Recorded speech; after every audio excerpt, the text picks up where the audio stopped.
It is now my pleasure to introduce our last session of the day. I know, it's already the end of the day. Okay. This one is Game Changers, Bulldogs in the Atlanta sports business. Today's Game Changers are Georgia O'Donoghue, Jori Palmer, and Bria Garner. You all can make your way to the stage, please, as I tell you a little bit about these lovely panelists. Bria Garner is the Director of Marketing Activation for FIFA World Cup 2026, where she tackles her goal of maximizing Coca-Cola's return on investment during the world's largest sporting event. That is Bria Garner. Bria, raise your hand. Okay, there we go. Georgia O'Donoghue is the newly appointed Vice President of Operations for Mercedes-Benz Stadium and the COO of the Atlanta 2026 FIFA World Cup Host Committee. Georgia, raise your hand. And Jori Palmer is the Director of Marketing and Advertising for the Atlanta Braves and leads the execution of the Braves Country Road Trip. Jori. Okay. All right, this is exciting. So we're going to start with just a general question to all of you, where you got this love for sports, this passion, and how it kind of brought you to where you are today. Jori, we'll start with you. Sure. Is this working? Can you all hear me? Can you all hear Jori? Okay, just go ahead and start. Yeah. We'll get started. So again, I'm Jori Palmer. It's a huge honor to be here with you guys. Is this what I'm supposed to do? Yeah, try that one. Which sound guys, you tell me. We can hear it. Oh, yes. Is it upside down? Just kind of needs to be up a I little dropped closer. it in the bathroom. I'm not going to lie. had to put it back on. But yes, I grew up in Augusta, Georgia, so not too far away. My whole family grew up playing sports. I had dads and brothers play college football and grandpas. And so I moved to Augusta, and all that was outside playing was a bunch of boys. And my mom said I had dresses and Barbies. And I told her that if I was ever going to make friends, I had to put those away and go outside. And I never looked back. And then I kind of thought, well, I got to be able to hold my own out there, right? To so they can, keep including me. And I just always had a passion for playing sports. And it wasn't really until I got to UGA and I was in the ILA program where Mr. Earl Leonard said, who is has a huge legacy here at Coke too. He said, well, if you got to spend at least 60% of your life working, you may as well pick something you like to do. So I thought, well, that sounds wise. So we did all these kind of exercises. I'm like, what do I like to do? Well, I still like to play sports. I like to watch sports, I like to go to sporting events. I kind of like the film, the TV industry, that whole entertainment industry. And so that's where I kind of decided to pursue a career in sports. I knew no one. I had no connections. But luckily, there's some great folks at UGA who, were very connected. And I was able to kind of work my way down the path there. So started at a young age. I work in baseball. I love baseball. I played softball growing up. So I'm just really honored to kind of be living out this dream. So awesome. Georgia. Yeah, so born and raised in Atlanta. I think I'm a unicorn now. There's not many of us left. There we go. Love to hear it. Look, there's like at least 10 of us. Look at us. This is great. So yeah, born and raised here. And similar to Jori, I have two sisters, and we were all always trying to find something to do with our time. And for me, it was always sports. I'm a very competitive person just by nature. Sometimes to a fault, but it lends itself well to sports. So I played softball my whole life, played tennis my whole life, went to Pace Academy, played sports all the way through there, and played club softball at Georgia. And similarly, when it got down to what do I want to be, what do I want to do, how do I want to spend my time, I find that I like sports people, and that's how I ended up back in sports. Sports people are competitive, and sports people know how to work on teams, and they are interested in achieving a common goal and having a plan to get there. And all of those things really resonated with me because of how I spent my entire life playing sports, every free moment I got. And so I looked for those people, and those people, guess what? They're in the sports industry. So made my way back to Atlanta. I've worked for Mercedes-Benz Stadium and Atlanta United since 2017 when the building opened, and now I'm in the soccer world. Yeah. Awesome. Bria? Yes, I'm very excited to be here. I also grew up in Atlanta, Georgia, native. So I'm an only child, so my parents were like, we need you to be around other kids. So I would say that's kind of where I started in sports. I started playing soccer when I was 3 years old, and it's been my passion ever since. Grew up in the club world here in Atlanta. I played soccer at the University of Georgia, and growing up going to Falcons games with my dads all the time. So I love all sports in general, but definitely have a strong passion for soccer. And then coming out of college, I was working at Atlanta United, so that's where I know Georgia. And now over here on Coca-Cola side and have worked across all of our soccer assets. So just staying close to the passion and what I love has been amazing. I love that so much. I just want to check. Can everybody hear? Everybody good? Okay, good. Great, because I don't want you to miss anything. Has become such an exciting sports town. Can you guys talk about, maybe for women who want to feel more confident in their sports engagement even, do you guys have any recommendations? How, as women, can we get more involved? We want a piece of the action. Georgia? Yeah, the one thing I'll say is I always hate when people say Atlanta has become a sports town. Because we've always been a sports town, right? For those of us who are not from here, though, it's gotten real exciting lately. It has. And you have all. Yes, yes, that is the truth. But it's gotten so exciting with the new stadiums, between State Farm and Mercedes and Truist. We love it. It's fun too for those of us who have not been from here. Yeah. Yeah, no, we love to hear it. But 96 Olympics, right? It goes back for us for a long time. I worked those Olympics, by the way. Very go cool. ahead. Yeah, very cool. We love sports here in Atlanta, and I think there's so many ways to get involved from both the amateur side and the professional side, right? We have so many professional sports. We've got major leagues, we've got minor leagues, but we've also got one of the most robust tennis programs for tennis players in the country, in the Atlanta Lawn and Tennis Association. So there's so many ways to get involved in sports in Atlanta, and especially, shameless plug, as the FIFA World Cup comes up in 2026, we need lots and lots of volunteers. And so that's another way that you can get involved. So please be looking out for that information. I love that. We are so excited. I mean, there's so many great things coming up. Let's talk about how you were able to actually align what it is that you love to do and kind of turn that into these careers. And are you guys where you want to be? Is there another goal for you? We want to start with you, Jori. Yeah, I'll start there. My boss is really great, and he says, even though we get to work in sports, we have a really exciting product we get to market. A lot of my time I spent, I'm like, what could be a fun bobblehead to do next year? Like, that's the stuff I get to do, which is super fun. But there is also the part of, it's a plate, and you got to eat your vegetables too. There's HR issues you have to deal with. There's budgets. There's all sorts of stuff that does still feel like work. But it's able, when you have that product that you really enjoy, a company that you really enjoy that's full of people you believe in and values that you hold true, it makes everything so fun. So for me, some days work can feel like work, even though I get to look out at this really cool stadium and have now lots of really good lunch options within walking distance at the Battery. And I would say I probably am where I thought I would be right now. I have 3 small children, 7, 5, and 3 years old, that keep me very busy, in addition to, more responsibilities at work. So there's a lot of days where, personally, I'm just like, I think I'm good right here.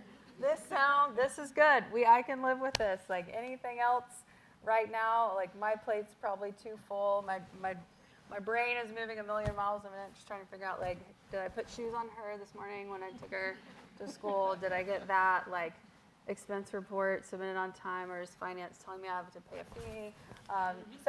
For me personally, I was always the kind of person that thought 2 steps ahead, like, how is this job going to get me to that job? How's that job going to get me to that job? I don't know what's next, and that is okay, and we're just going to figure it out, and I'm just going to enjoy the ride right now.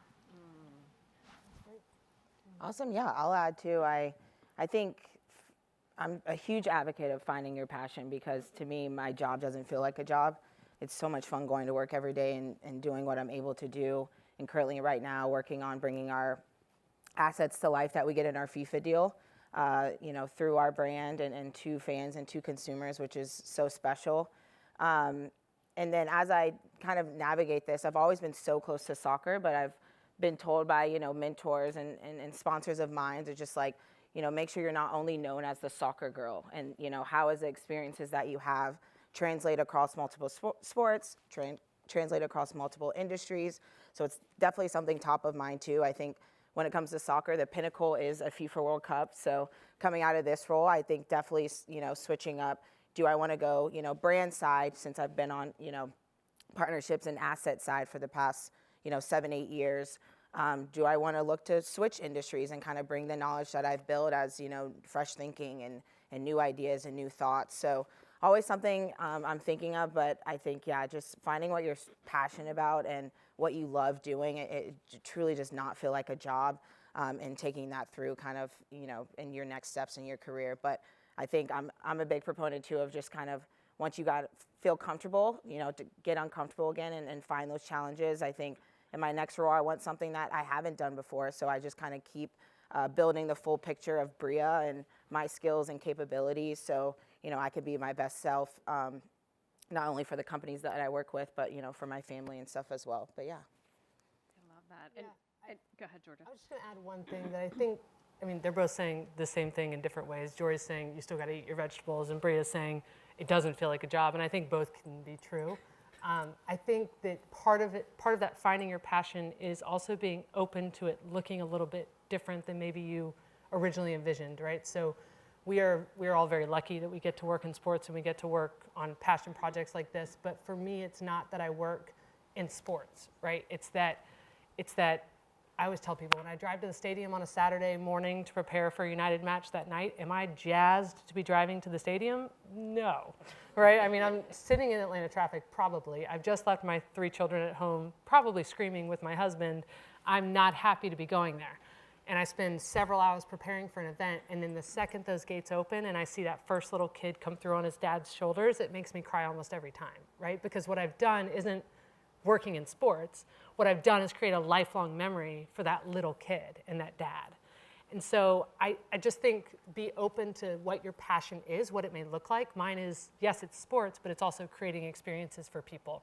And you can do that at the Home Depot, right? You don't need to be in sports to do that. But I do want to just touch on, we're talking about FIFA. That's the biggest thing ever that's coming here. And as head of the host committee, or COO of the host committee, talk us through, you've got years, but I think, what is she doing today? How are you working towards this seemingly monumental goal? And you talk about experience. This is the top of the top when it comes to that for people here. Sure. To be fair, I'm 3 weeks in, so I don't know what I'm doing at any given time. So let's just get that out of the way. Okay, there we go. But no, my role really is to help, I call it threading the needle, right? There are so many experts in this city on all of the things that FIFA is asking for, and Bria being one of them, right? When you look at commercial and how do we bring our partners to life, she is an expert at that, I am not.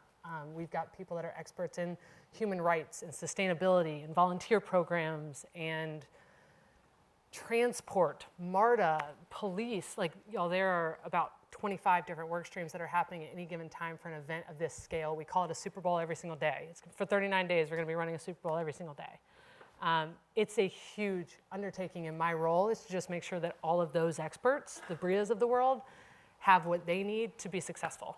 I'm never going to out-market our best marketer. That is not my role. That is not what I do. What I do is make sure that when she's marketing, she's telling the same story that the city's telling, the same story that the stadium's telling, the same story that GWCC is telling. We are all speaking as Atlanta, and we are organized through so that when a fan comes through, they don't feel like the person that managed their transportation is different than the person that's getting them into the gates at the stadium is different than the person that's running the Halo board. No, we're all the same. This is one experience. You're seeing it from beginning to end, and I'm just lucky that I get to work with all the fantastic people in the city that do that. And for people out there, maybe there's somebody who has a business who wants to be a part of that action. Is it too late? We're thinking 2026. Is it too late to kind of say, hey, I want to have my own activation there or figure that out? Yeah, it's never too late. Okay. I mean, it is too late at some point, but no, not for us. We're talking about 2026, so it's never too late. There's certainly ways that people can get involved. Again, I've talked a lot about our volunteer programs. We also have host city supporters that we're trying to navigate and bring together to make sure that big businesses have their chances to put their mark on it as well. But look, this is the city of Atlanta. What we do well is come together as a city and build great things. And so if you want to get involved, reach out and let's find a way to get you involved. Okay, now this is to whoever wants to jump at it first. How do you prioritize cultural relevance and diversity in your marketing strategies? I'll take that as a marketer. I think you have to know there's a lot of pressure, right, to be diverse, to show diversity in your campaigns. But what you really have to do is do it authentically. And I think we've now heard the word authenticity a lot. And it is pretty clear when a brand is authentic or not. One of my colleagues is Eugene Brooks. He's our diversity director of marketing. And I love what he says because he says, especially, I mean, you guys get it too, it's really all about the invitation. Do you feel invited to come and have a great experience? And that's what I think sports does so well. You come into a game with 40,000 people, maybe 80, in Mercedes-Benz, that you don't know, but you're having a common experience where you're high-fiving the person next to you, you're hugging them, maybe you're crying with them, but it doesn't matter your race, your religion, your color, nothing. It doesn't matter because you come there and you have this shared experience. Sometimes it ends in heartbreak, but that's shared together. Sometimes it's, joyful and elation and you can't believe it. So I think that's the beauty of it. And so we always just try and make sure we are a reflection of, where we live. We're in the South. Major League Baseball, they're in Manhattan. And sometimes they don't understand that, like, Atlanta is not Manhattan. East Tennessee is not Manhattan. We have 6 states that we are able to market the Atlanta Braves to. And that is really awesome. So you'll see, if you look back in, when did we launch this? March for the new season, we had a video campaign where we had Cole Swindell voice it, we had Big Rube voice it, we had just a bunch of different people being featured who are fans, because guess what? Like, if you're a fan, we'll take you. Like, come on, have a good time. I love that. Anybody else want to? Yeah, and I'll add too. I think this is something I definitely pride myself on, especially the sport that I work on is the most diverse sport in the world. But I think a lot of people are like, what's our multicultural strategy? What's our multicultural approach? Where that should already be kind of the foundation. That should be interwoven into every strategy, every vision that we build, to be able to talk to all types of consumers across the board. And two, I think, as brands, back to, Jori's point about authenticity, I think influencers is a big thing at Coca-Cola, because I think leveraging leaders already in their respective DE&I spaces and having them talk to consumers for us, I think is super important, because they already are authentic to that audience and know how to speak to that audience. So I think that's a big thing that we're putting a lot of emphasis on right now, of leveraging influencers so we can connect better to those audiences. But when we start with our vision and our strategy in the first place, multicultural should just be a foundation where it's something that we don't even have to mention as like a separate point. So I think that's just super important for brands or companies just to think about of, we should start with that, and then making sure we're speaking to all types of consumers and how they want to receive information. I have to tell you that you guys are, I don't want to say competing with, because you're not, but kids these days and people, they're on their couch, they've got the remote, they're watching 7 different screens at once if they have a multi-package, whether it's MLB or whether it's soccer or football. But you guys have done such an amazing job, and by just teams, period, whether it's soccer, basketball, baseball, all of them, of really creating a fan experience that makes people want to come. And you talked about that, right? That experience for that family that keeps them engaged the entire time. So talk about how important that is to the team and how you guys have really worked to make sure that is such an incredible and constantly engaging for the entire game experience for fans. Yeah, I'll say too, we understand that at some point, you know, there's 81 baseball games, which is a lot, and there's 40,000 seats you can sell. So not everybody could come if they wanted to, right? Like you have a supply and demand issue at some point. But what we want to do is make sure that you're still following us on social. You're still watching everything we put out on YouTube, our mini series. We are investing in content that helps fans get to know the players better off the field in addition to on the field. So whether you are in Birmingham and you get to come once a summer and that's kind of like your game, or you're a season ticket holder and you're there multiple times a week, we want to have all of those touch points of you're coming when you can, you're watching on TV when you can, which is that's a whole nother, you know, of how in the world do you watch a game these days, and rights holders fees and all that. But that you're subscribed to emails, so you're in the know. Like there's so many different touch points. We kind of call it like a checklist of, you know, are these like hardcore fans? They are subscribed and watching and liking and engaging and coming and buying, and we can track all of that. And then the casual fan, or maybe the fan, you know, it's the mom that needs something to do on Saturday. So is she going to go to the zoo, the aquarium, or maybe out to a Braves game? And how do we get her to make that decision there? So we're constantly thinking of that. You know, I'll let you speak to the in-game experience because that's not really my purview. I'm kind of, you know, the brand as a whole and outside of the ballpark. How do we stay connected? But yeah, whether you're in here in the ballpark, you want to have a great time regardless of the score, and whether when you go home, you know, how are we always staying top of mind is like, that's our main job. Yeah. Well, I think you started off correctly in that TV is king, right? It is way easier to sit at home and watch a Braves game and get your own beers from your own fridge, get your own food, your own catering, whatever it is you want to do, put the kids to bed and watch the game, right? It's easier to do that. And Jori's job is to get you there, and then somebody like my job is to make sure that once you're there, you're enjoying yourself so you come back, right? I think that I'm lucky to work for a company in Arthur Blank's sports and entertainment company where he truly believes in the customer experience. He always has. That's how he started Home Depot, and that's all of his businesses since. That's how they've been built. He tells a story about when the stadium was being built. He came in and he sat in all the different kinds of chairs that we had available, all the seating options. And we had built the stadium for a certain number of seats, and this was the size seat you needed in order to have that many number of seats. And he sat in it and he said, it's tight. And it's not, I wouldn't want to sit in this chair for 3 hours. And so he said, we're going with the bigger seat. Well, once you go with the bigger seat, you have to change the entire seating configuration for the entire Mercedes-Benz stadium. That was not a cheap decision, and it was not a time-sensitive decision, right? Like we were late opening, and I'm not saying that's definitely not the only reason, but that's definitely something that happened, right? Is he said, I want people to want to come here, and you're putting me in a chair that's uncomfortable? Why would I come sit in this chair when I can sit on my couch? And he's made all those kinds of decisions, and he empowers us to make those same decisions. Fan experience for us at the stadium is about removing sticks, so things that keep you from coming, that make it difficult. That might be the traffic, that might be the rideshare situation, that could be a bunch of different things.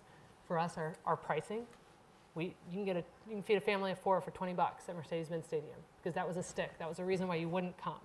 And then we have plus-ups. We've got carrots, right? Why would you want to come? Well, now you can get a cocktail from a machine. It takes 2 seconds, and you're in and you're out, and you can go back to the game.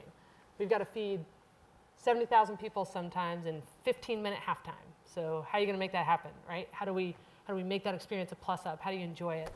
And that fan experience is what makes those experiences that Jori talks about. When you say high-fiving the guy next to you, well, boy, if you're all grumpy about how long it took you to get here, you missed the start of the game, you had to wait in line for the bathroom, and then the sink didn't work, you know, whatever it is, all those things, you're not high-fiving the guy next to you, right? And God, you would hope they wouldn't if the bathroom sink didn't work. So that's how we create those experiences, and that fan experience is true in all of your businesses as well, right? How do you remove the sticks, and how do you create the carrots?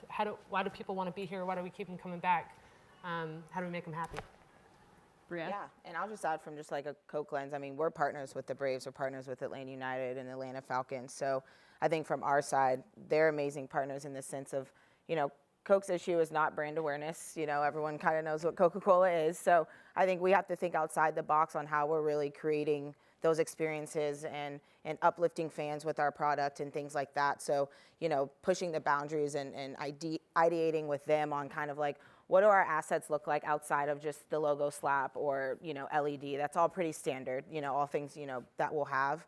But what are those really experiences and those moments that Coke can own to create those memories, to have that impact on the fans? And I mean, they're great partners in helping, have Coke have that moment with the consumers and with the fans, not only at home, but in stadium. So, it's amazing kind of to work with the minds like these two in that sense, but yes.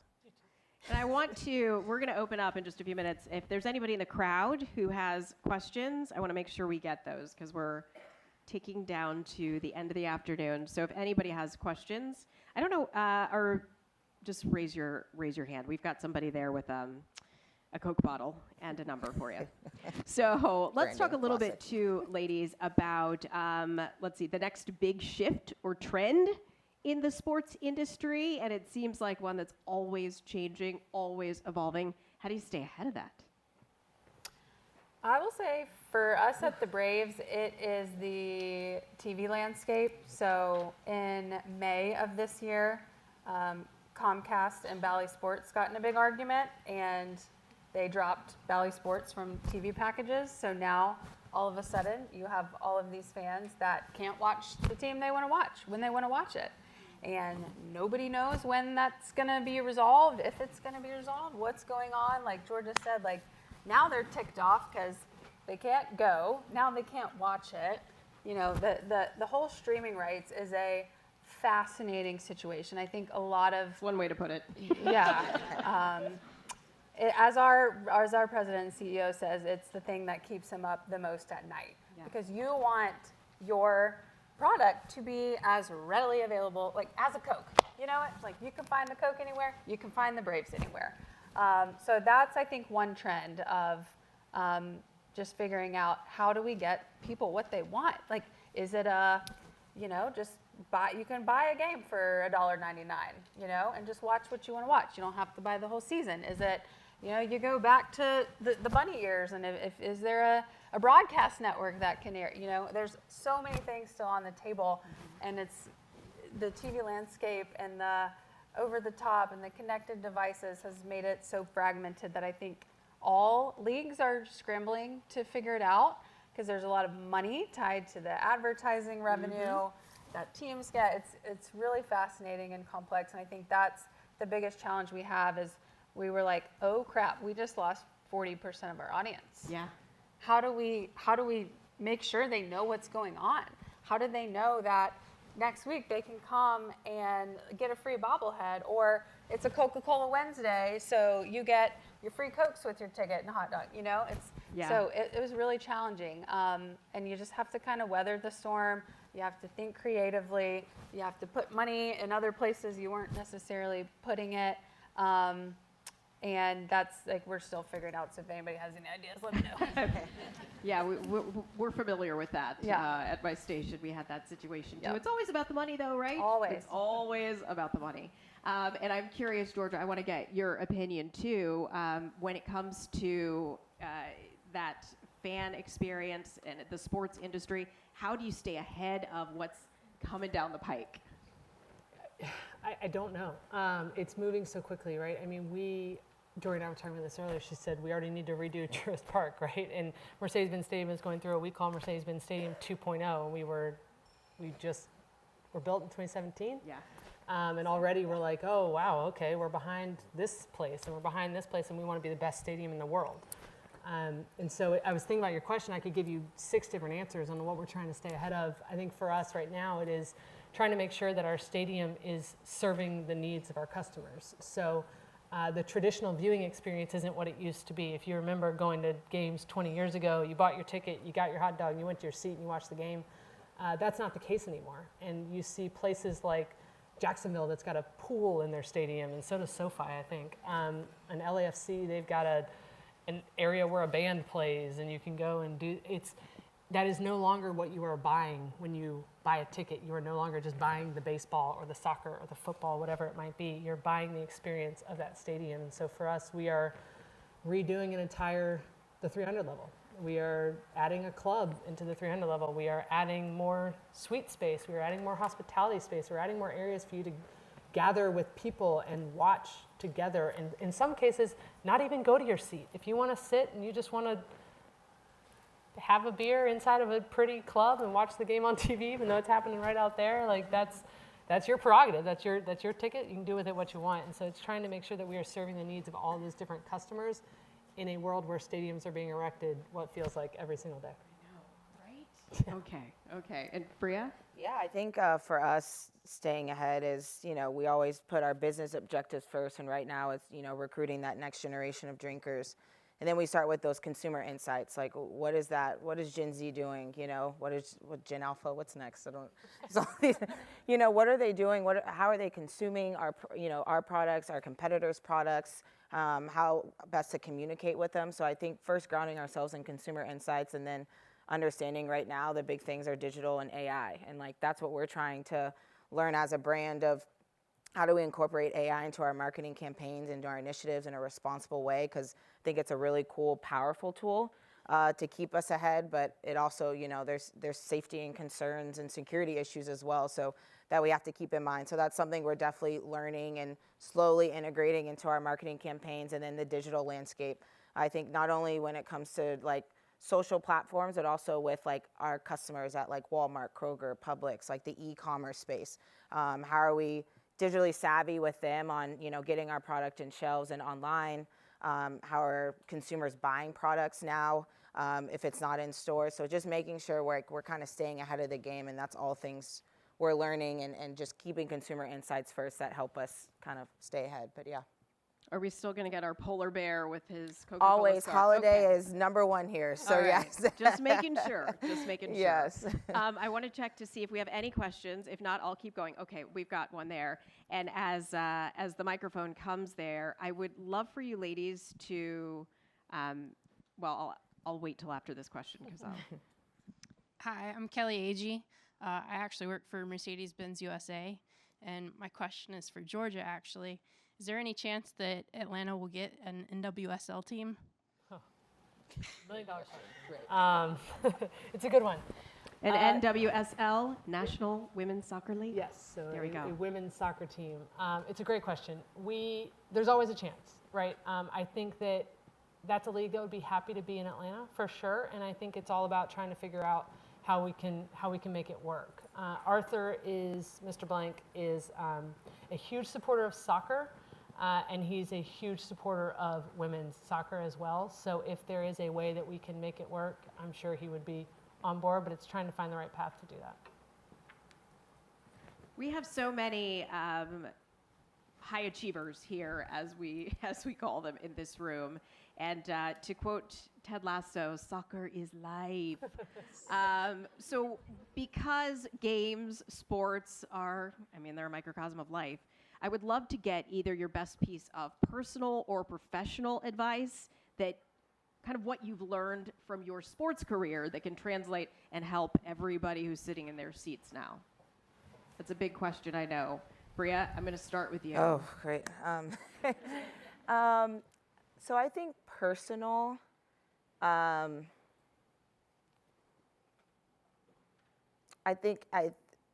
would say definitely setting boundaries for me. And I say that in the sense of in the sports world and coming from Atlanta United where we're working on the weekends. Now on the marketing side with Coke, working on the weekends, traveling a lot to the host cities now for FIFA World Cup and traveling to our international markets to understand kind of what their plans are tied to FIFA. I think it's just making sure that I set those boundaries early of, this is what I can compromise on and these are my non-negotiables. That way I keep a healthy mental state at home and I'm always bringing my best self to my job and my team and to Coca-Cola as well. So I think that's been super important for me on a personal level. And I think professionally, I think outside of just the passion piece I already touched on is really, I think finding early your superpowers. I've learned that, especially being in a industry that's, I would say, male dominated. I think, I struggled at first of kind of where do I fit in, a little bit intimidated at first and kind of you know, what do I bring to the table? But then I kind of realized, I was like, I have a seat at the table, and I need to figure out what my superpowers are so people understand kind of like what value that I'm bringing into the campaigns that I'm building, the partnerships that I'm working on, the assets that I'm building. So I think finding early those superpowers and making those kind of your North Star and know that that's what you bring to the table and that's what you lead with, I think just gives you just like a level of confidence and just knows that I'm the expert at these 3 things or these 4 things. And that's what I've definitely learned in professionally, you know, being in the sports industry. But yeah, those would be my 2. I love that. Setting boundaries and finding your superpowers. Does everybody know what their superpowers are? I don't know what mine are either. I got to figure it out. Yes. What's your best advice for figuring that out? Just the great things that the things that you know you're Yeah, good I at. think it's just like you just kind of sit. It took me a little time, but I think you just realize it's like, what am I really good at? Like, and just thinking about it, and I'll share mine. I think, you know, setting a strategic vision, problem solving, and emotional intelligence. And I think a key one for me with emotional intelligence, and something I learned back when I at UGA soccer days, being a captain of a team and managing different personalities and how people show up and how to motivate different people. I think emotional intelligence is huge in sports industry, honestly, any working industry of like, you're gonna have different people that how you communicate with, how they receive information.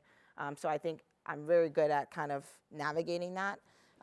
So those are just things that's, you know, it takes time, but it's just understanding kind of like, what do I feel confident doing? What do I feel like I'm good at? And trying to translate that into like one core thing that's like, this is my superpower. This is what I'm good at. But yeah. That's awesome. I'll say too, I think one thing that I've learned and that I see, especially younger women making this mistake, is that just assuming that your boss or your department or your supervisor knows what you want.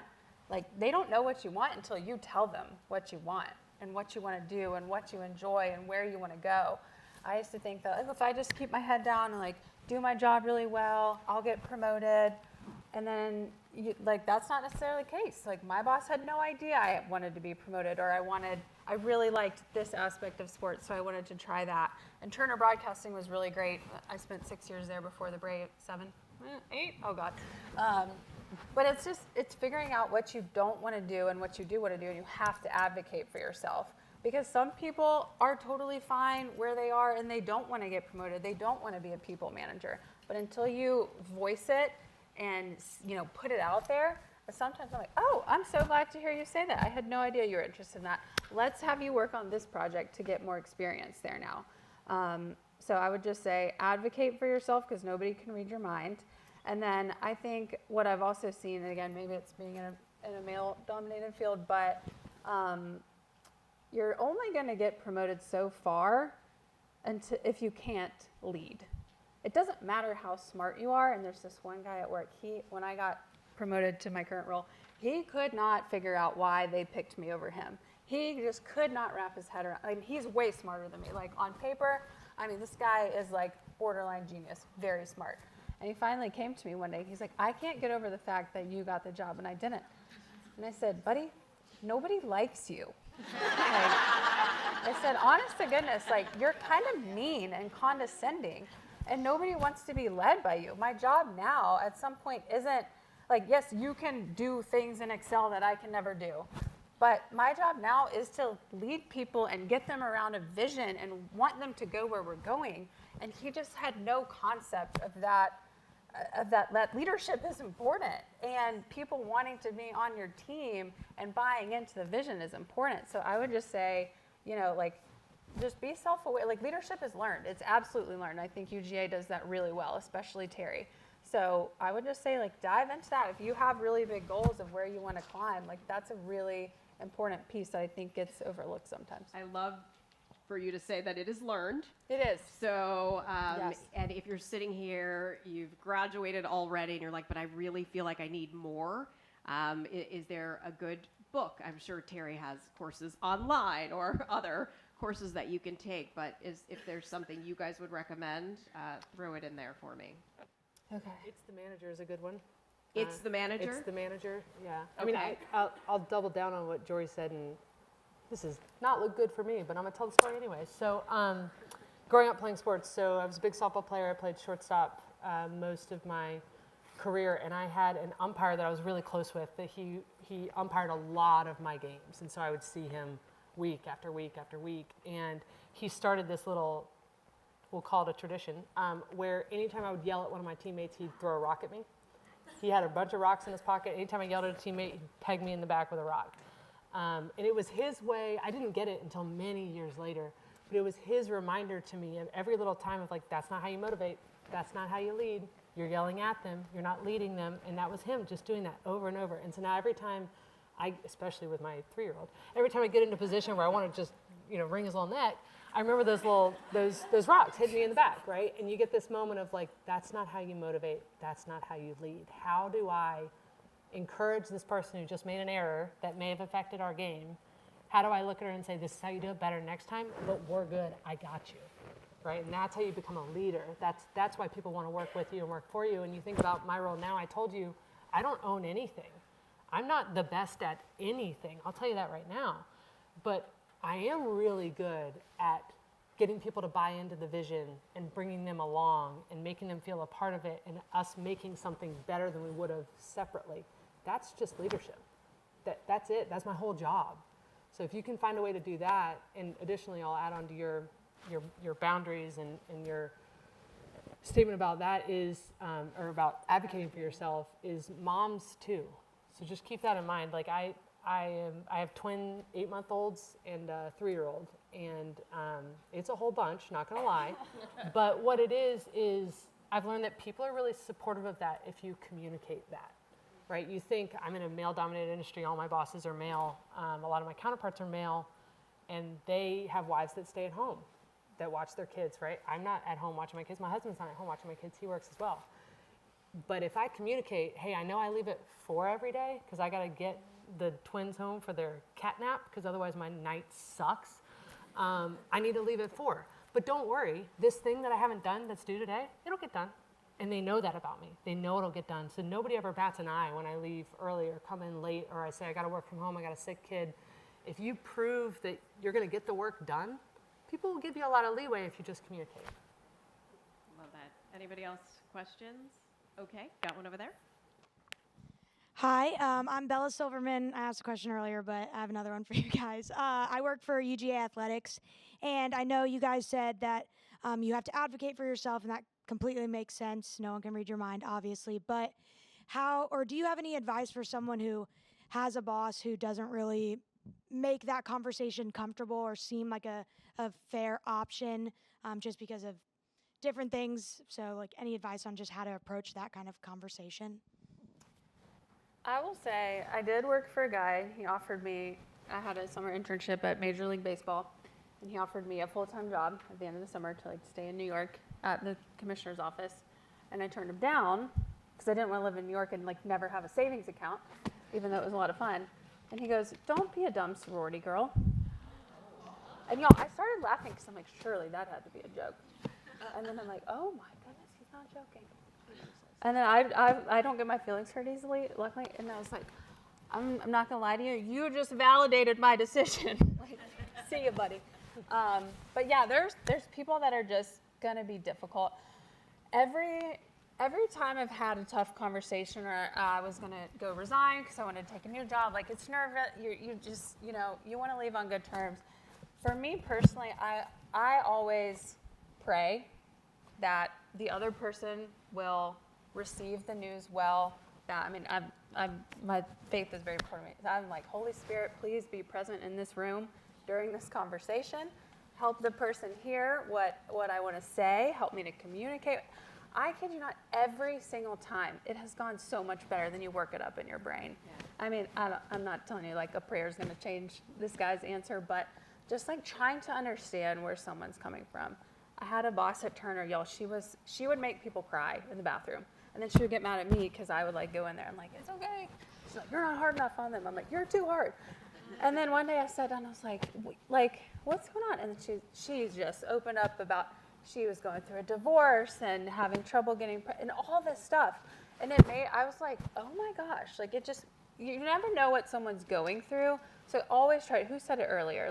Assume that someone is coming from a place of good intentions, but maybe they don't know how to express what's going on. So I just always try to give people the benefit of the doubt.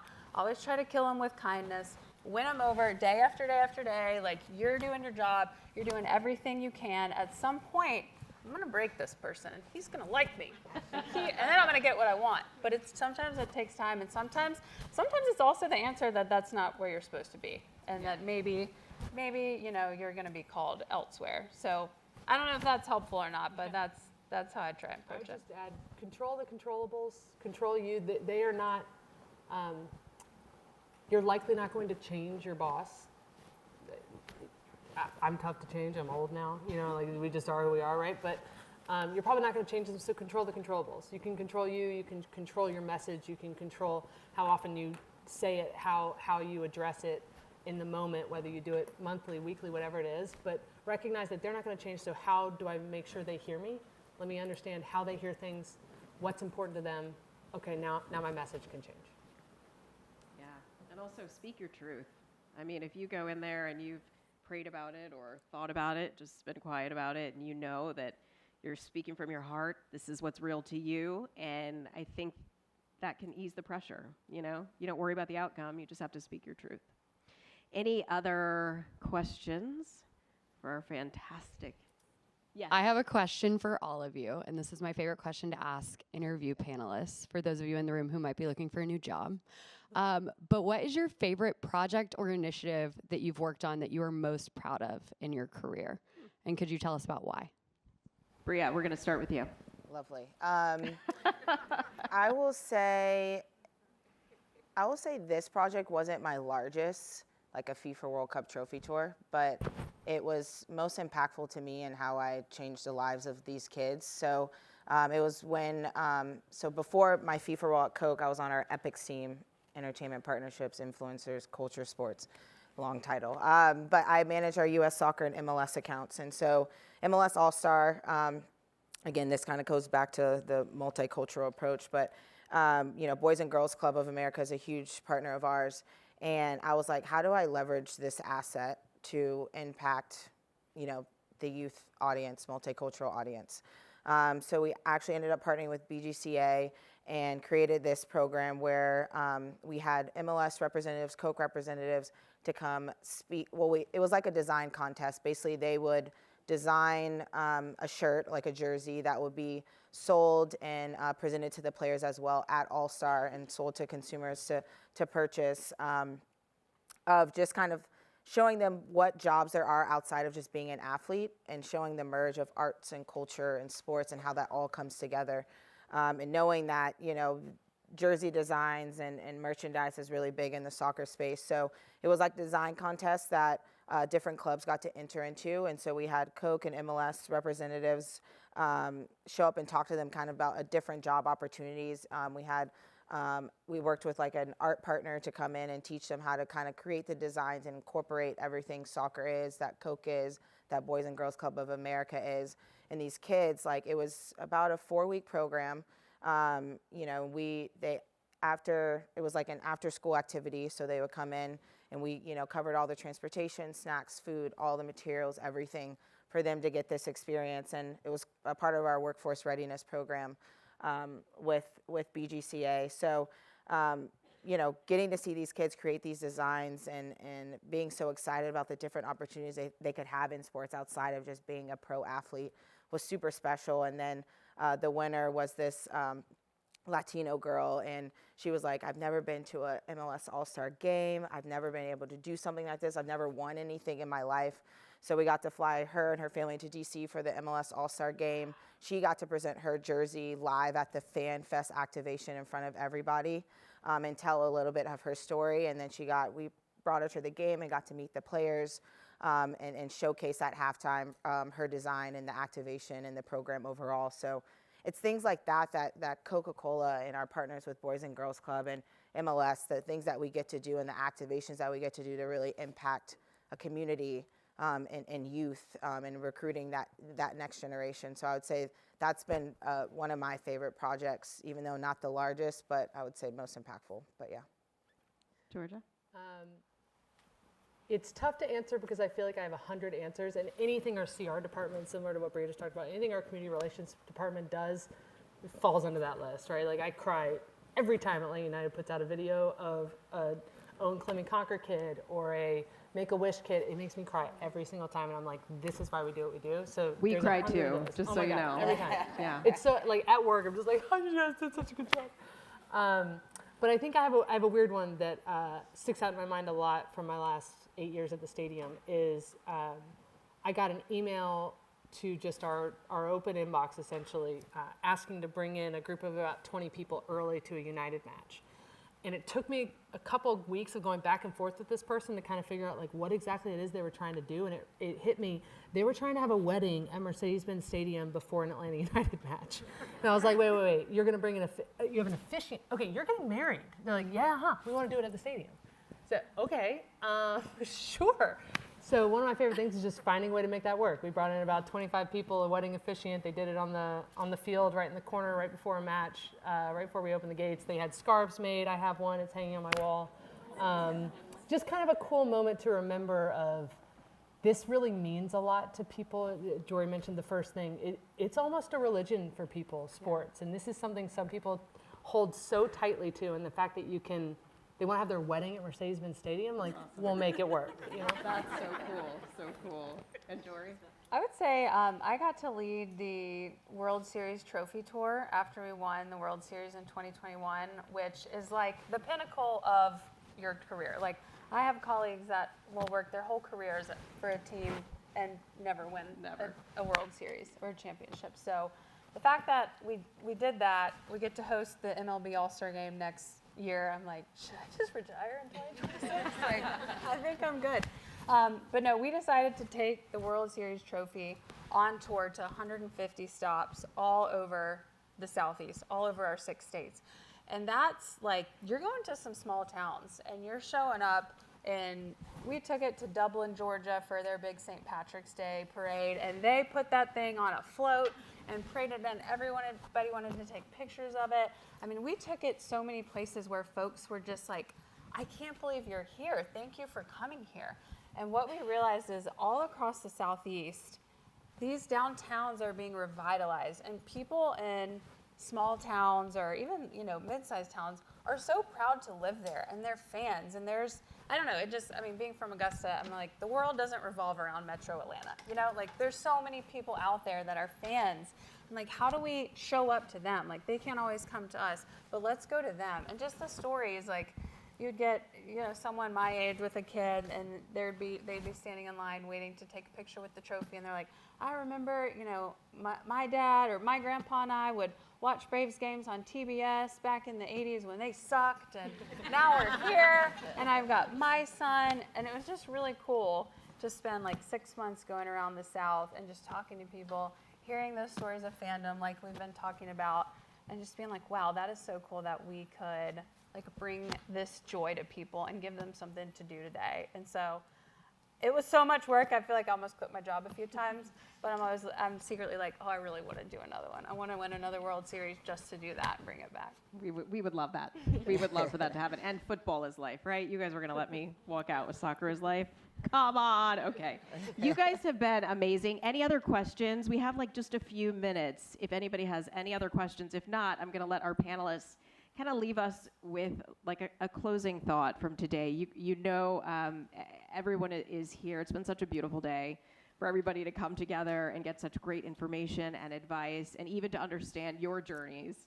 And we're all excited to be a part of the A train, right? We're all excited to be a part of this. So anything you guys want to leave us with as we're heading into FIFA, MLB All-Star, and you can buy a brick, by the way. You can. If you want to do on that. sale as of yesterday. Thank you, Lori. Yes, they went on sale yesterday. I think you can get one for $250 is like the first kind of entryway, and then they go up from there. But if you want a brick for this special kind of a victory outside gate 1 or something? Yeah, it's outside one of our main gates. So if you buy it before Christmas, you'll also get a replica brick for your house that you can put on display. And it'll be and everything will be installed for All-Star Week, so you can go and find your brick. And it's like it's a once in a 25-year thing where you get to host an All-Star game. So All the money raised from brick sales will go back to our Atlanta Braves Foundation, which like does amazing things. Like those are the true heroes that are changing lives and make people happy. So thank you for the plug, Lori. You're welcome.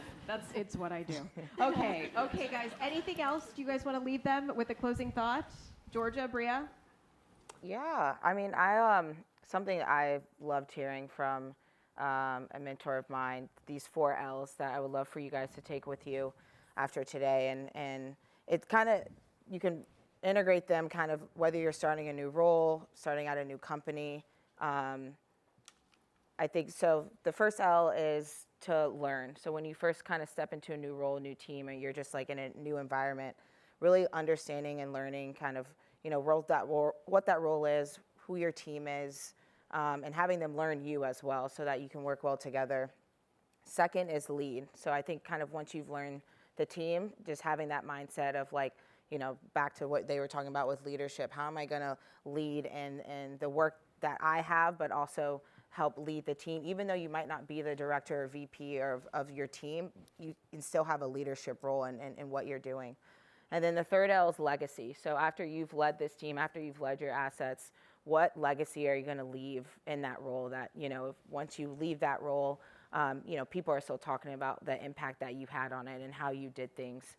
And then I think the fourth L is leave. So I think, I love that one too, because it's not like leave, you're done here. But I think, once you've left your legacy, where else can you take your skills? Where else can you have an impact? So I think you just have to think about that of, what's that next stop for you, or where you want to get to next. And so it's not about, leaving in like a bad way, but just you've left your legacy. What else could you do? Now where else can you go leave another legacy? Because what you do is important, and what you bring to the table is very important. So I just want to leave everyone with the 4 L's. The 4 L's. Awesome. Georgia? I don't think there's a better way to end it. Okay. Jori, did you have? I'm not touching that either. Oh, okay. Well, I'll tell you what, I think that has been fantastic. Thank you, ladies, so much for sharing your experience. Let's give them a round of applause. And are you guys ready for FIFA? Yes! Okay, all right. Sorry, didn't mean to blow out the microphone. The guy's like, can you please stand back? Okay, and of course the upcoming Braves games as well. We appreciate you guys so much.